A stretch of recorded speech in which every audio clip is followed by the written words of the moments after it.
कब तक देश में अमन भाईचारा खत्म कर देश को जलाते रहेंगे। ये सब प्रोपेगेंडा है भाजपा आरएसएस का। ये वही हरामखोर लोग हैं जो ईस्ट इंडिया पार्ट 2 की सरकार वाले लोग जो देश को गुलाम कर रहे हैं। देश के दलाल मीडिया के भरवे पत्रकार दल्ले हमेशा यही दिखाते रहते हैं, हिंदू मुसलमान भारत पाकिस्तान। देश की जनता को धर्म के नाम पर, जाति के नाम पर, भाषा के नाम पर ये निकम्मे निकारे लोग अपने ही देश के जयचंद हैं, जो भारत के टुकड़े टुकड़े गैंग के लोग हैं। ये देशद्रोही लोग हैं जो अपने ही मुल्क को बर्बाद कर रहे हैं। ये जानबूझकर देश में नफरत फैला रहे ताकि ये सत्ता का सुख भोग सके और देश को लूट सके। ये समझना होगा जहां भाजपा की शासन है, ये लोगों ने अराजकता का माहौल, जंगल राज फैला दिया है। इनका एक ही काम है, राम नाम रटना, पराया माल अपना, एक दूसरे को लड़ाना। ये आजादी के पहले भी आजाद भारत के जयचंद थे, आज भी भारत के जयचंद हैं। ये कैसे लोग हैं? ये अपनी माँ बहन भाई को भी नहीं छोड़ते। दरिंदगी की हद तब पार हो जाती है जब किसी जाति विशेष को, मुसलमानों को चारा समझकर इस्तेमाल किया जाता है।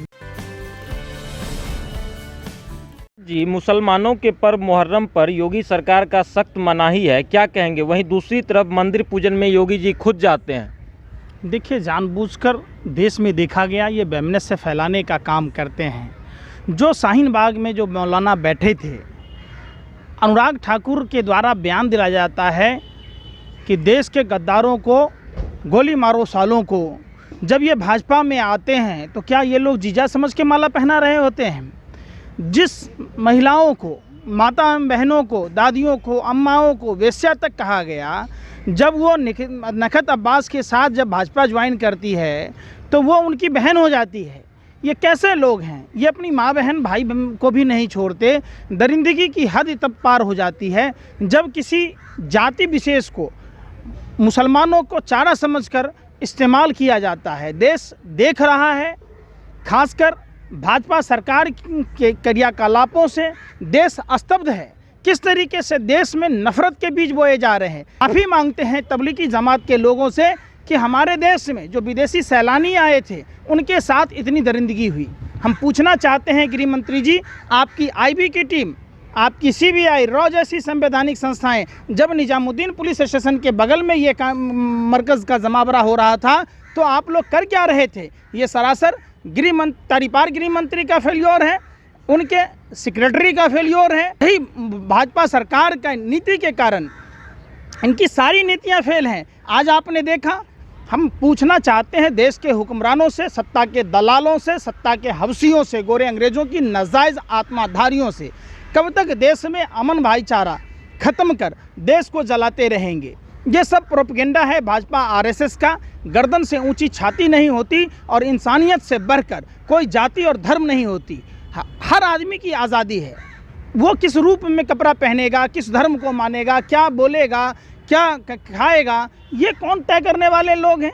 ये वही हरामखोर लोग हैं जो ईस्ट इंडिया पार्ट 2 की सरकार वाले लोग जो देश को गुलाम कर रहे और वो दूसरों को ये सिखा रहे, नसीहत दे रहे।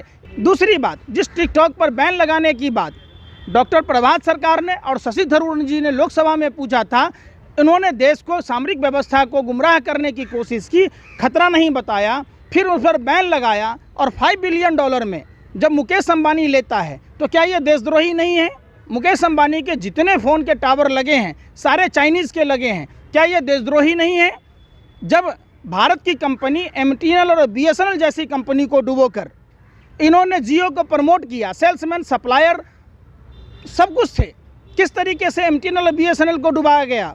भारत के जो लोग रोज़गार पा रहे थे, ये पहली ऐसी निकम्मी सरकार थी जिसने रोज़गार के अवसर ख़त्म किए, लोगों को बेरोज़गार बनाया। रोज़गार पर कभी कोई चैनल में डिबेट नहीं होता। भाजपा के IT सेल की तरह देश के दलाल मीडिया के भरवे पत्रकार दल्ले हमेशा यही दिखाते रहते हैं, हिंदू मुसलमान भारत पाकिस्तान। तत्कालीन रेल मंत्री लालू प्रसाद यादव जी टिकट के दाम में 1 रुपये की कमी करते हैं और हज़ारों करोड़ रुपया मुनाफा में जाती है। ये मोदी जी की निकम्मी सरकार जब 3 रुपये की प्लेटफॉर्म टिकट 50 रुपये करती है, फिर भी घाटे में कैसे जाती है? चाइना ने समझौता किया इन लोगों ने कि $5 मिलियन ये रेलवे में इन्वेस्ट करेंगे, जानबूझकर रेलवे को नुकसान पहुंचाया जा रहा। हिंदुस्तान पे देखिए किस तरीके से भारत पेट्रोलियम को डुबोकर रिलायंस पेट्रोलियम को प्रमोट किया जा रहा, हिंदुस्तान एरोनॉटिक्स लिमिटेड को डुबोकर रिलायंस डिफेंस को प्रमोट किया जा रहा। आज तो जज भी बिकने लगे हैं देश में। ये बहुत खतरे की घंटी है देश के लिए। पंकज जी, चाहे बकरीद हो, ईद हो, मुहर्रम हो, मुसलमानों के हर पर्व पर योगी सरकार जो है सख्त हो जाती है। क्या इसके पीछे भी राजनीति है? हिंदुओं को खुश करने के लिए करते हैं? क्या कहेंगे आप?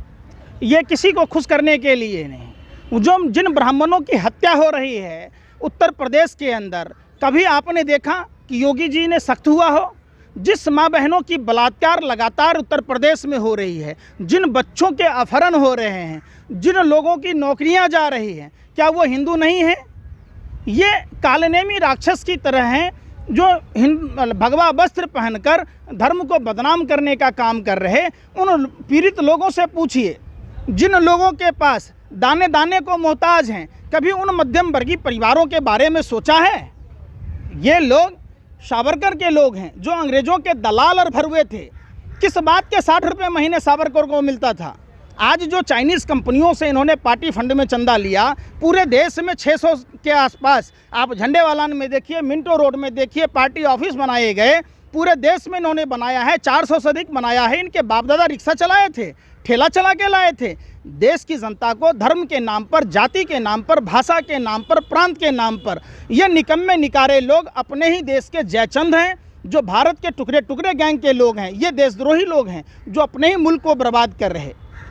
टाइम्स ऑफ इंडिया ने एक फ़ोटो शेयर करके कहा है कि ये तस्वीर गणेश चतुर्दशी की तैयारी में लगे लोगों की है, जहां हज़ारों लोग फ़ोटो में हैं, नज़र आ रहे हैं। उधर गाइडलाइन है कि जो है उधर उस तरफ गाइडलाइन कोई जारी नहीं होता है। मुसलमानों के पर्व पे ही सिर्फ गाइडलाइन रहेगी या फिर सभी के लिए होगा? देखिए, हिंदू और मुसलमान, अगरे पिछड़े दलितों, हिंदुस्तान की तमाम आवामों से हाथ जोड़कर विनती है कि करबला की लड़ाई कोई हिंदू मुसलमान में नहीं हुई थी।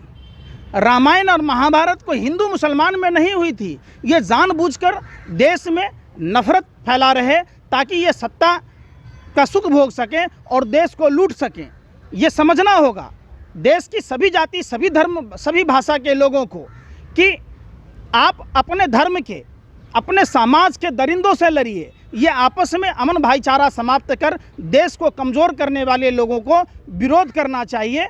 आज देश के कमज़ोर होने का सबसे बड़ा कारण यही है कि हम अगर 4 भाई आपस में लड़ते हैं तो हमारा घर खुशहाल नहीं होता है। ऐसी स्थिति में जब देश में आपस में हम सभी देशवासी लड़ेंगे तो हमारा देश खुशहाल नहीं हो सकता है। कल की खबर है, दिन दहाड़े यूपी में पत्रकार को गोली मार दी गई, क्या कहेंगे आप? आप कल की खबर पूछते हैं। हर घंटे उत्तर प्रदेश में बलात्कार होती है, हर घंटे उत्तर प्रदेश में मर्डर होते हैं, हर घंटे उत्तर प्रदेश ही नहीं पूरे देश में जहाँ जहाँ भाजपा की शासन है, ये लोगों ने अराजकता का माहौल, जंगल राज फैला दिया है। इनका एक ही काम है, राम नाम रटना, पराया माल अपना, एक दूसरे को लड़ाना। ये आज़ादी के पहले भी आज़ाद भारत के जयचंद थे, आज भी भारत के जयचंद हैं। आपने देखा होगा 1941 में श्यामा प्रसाद मुखर्जी मुस्लिम लीग के फजाउल्लाह के साथ सरकार बनाते हैं, धर्म के आधार पर विभाजन की बात करते हैं। 1942 में भारत छोड़ो आंदोलन को कुचलने की बात करते हैं। 1943 में गुलाम हुसैन उदतुल्ला खां और जिन्ना के साथ सरकार बनाते हैं, धर्म के आधार पर विभाजन की बात करते हैं और भारत को खंड खंड करने का काम करते हैं। फिर से हम देश की जनता को कहना चाहते हैं, हमारी लड़ाई और सत्ता के दलालों से, सत्ता के हवसियों से, देश के लुटेरों से, जयचंदों से ये होनी चाहिए कि रोटी, रोज़ी, कपड़ा और मकान की बात होनी चाहिए। उन गरीबों से पूछिए जो अपने घरों में कैद है, जो 2 वक्त की रोजी रोटी नहीं मिल रही है। भारत की स्थिति इन्होंने कितनी दयनीय कर दी। विश्व समुदाय भारतीय लोगों को अपने नौकरी से निकाल रहा है। नरेंद्र मोदी जी, आप इस बात का ध्यान दिए होते, संज्ञान लिए होते, आज देश की स्थिति जितनी आपने बेड़ा गर्क की।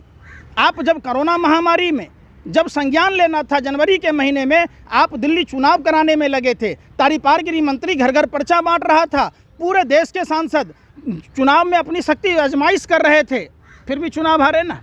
जिस शाहीन बाग आंदोलन को इन लोगों ने एक साजिश के तहत बदनाम करने की कोशिश की, खरा किया।